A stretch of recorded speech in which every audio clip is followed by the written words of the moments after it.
This story comes from my beloved Lola Emilia, my grandmother, who passed away several years ago. Besides being so caring and loving, one of the things I absolutely treasured about her were her amazing stories. My grandmother told these incredible, unverifiable tales that were always filled with ghosts, dwarves, and other supernatural beings. My childhood summer days and nights just wouldn't have been complete without them. One of my absolute favorites was her story about the Aswang that stalked pregnant women. If you don't know, Aswangs are creatures in Filipino folklore that can shapeshift, often into ordinary animals. They have a horrifying taste for unborn fetuses, which is why they're frequently spotted near the homes of pregnant women. My grandmother told me that when she was young, she lived in a bahay kubo, a traditional stilt house, in the province.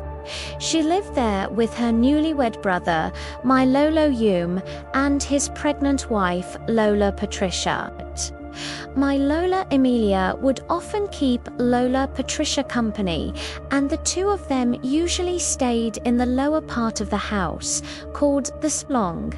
Because these houses are built on stilts, there's a space underneath where people and animals can pass. And since the floors are made of thatched bamboo, you can sometimes see if someone is under the house. One night, as everyone in the house was fast asleep, Lola Emilia heard noises coming from below.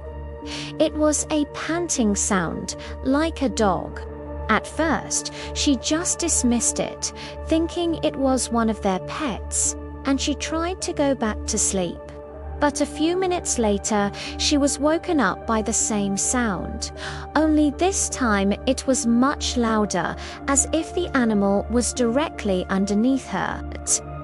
My grandmother sat up, unrolled her woven mat, and peered through a crack in the thatched floor to see what was making the noise. What she saw terrified her. She was met by huge, glowing red eyes that couldn't possibly belong to an ordinary dog. From her viewpoint, she couldn't see the whole creature, but she could tell it was dark, with a hairy face and body. Frightened out of her mind, my grandmother screamed. Her scream scared the creature and it bolted. She then heard heavy, dragging footsteps as it ran away. The commotion woke up my Lolo Yume, who was sleeping in the upper part of the house. He immediately grabbed a preserved manta ray tail, which is believed to be a powerful weapon against Aswang. He rushed outside, but the creature was already gone. All he saw were rustling leaves in the distance and deep, fresh claw marks gouged into the soil. From that night on, my Lola Emilia and Lola Patricia never slept in the Sillalong again. Thanks for listening, and if you enjoyed this story, be sure to subscribe for more.